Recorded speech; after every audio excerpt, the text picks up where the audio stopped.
Within a year of the coronavirus outbreak that paralyzed the entire world, we have access to the vaccines. Vaccination drive has started across the world, and in India, it has reached phase 2 with common public also being inoculated.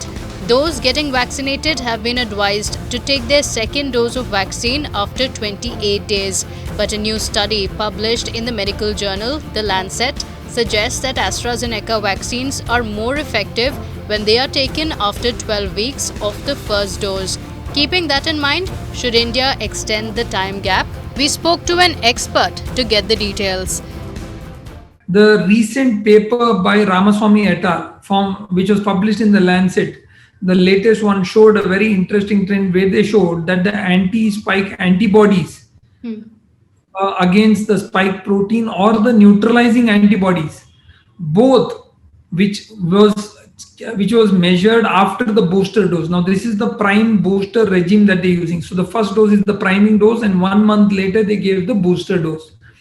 In that particular group, they found equal efficacy of these antibodies and neutralizing antibodies or the IgG antibodies in all age groups that they saw. This was what Ramaswamy et al.'s paper group from Oxford told us, that among all the age groups, the antibody boost was very good when they measured it 15 days, 2 weeks later after the booster dose was given.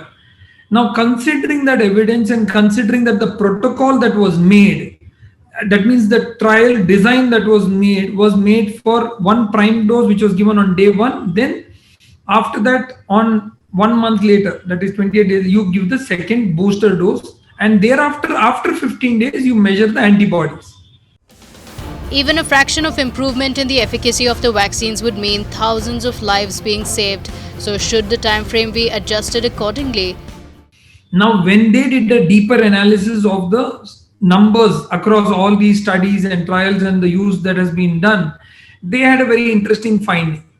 They studied 3 groups. They studied the group that had been given the vaccines within 1 to 2 months. They studied the group that had given the vaccine in 2 to 3 months, and the group that had taken the vaccine after 3 months.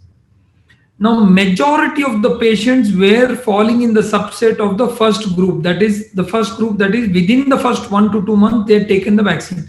And there was a small subset of people, hardly 10-15% in each of these groups, who took vaccine for whatever reason after 2 months or after 3 months.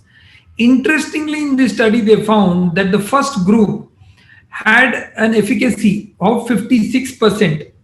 Efficacy, the vaccine efficacy was 56% in the first group, which took it within 1 to 2 months. The second group had 70%, and the third group, which took it after 3 months, had 78%. So they were of the opinion that if you delay the dose, the efficacy may be better. So why haven't governments implemented it already? Vaccinate the population and protect the population before we get to become a victim of the second wave. And if that is the intent, then we need to achieve this quickly. And I think in that particular context, they are sticking on to the 1 month regime, because this seems to be the regime that is followed by the clinical trials. And this seems to be the one that was designed for the plan. So I think at this juncture, the way we are looking at currently is they are following that protocol, and the intent here being that you look at the 1 month protocol because you want to develop the immunity as fast as possible. Again, for our viewers to simplify it, there are 3 important messages here. The first one is, remember, you either face the virus or you face the vaccine. Would the new study prompt people to delay their second shot of the vaccine? What data also shows us is today that there is a lot of conflicting data that tells us that while the vaccines across are known to reduce infection, are known to I would like to correct myself. If the data around shows that the vaccinations are known to reduce disease, not infection, which means they may continue to transmit the disease despite having the vaccine, but asymptomatically. So that is why it's important that they wear the mask while after getting vaccinated also. So until the government changes the time frame, it's best to follow the guidelines put in place.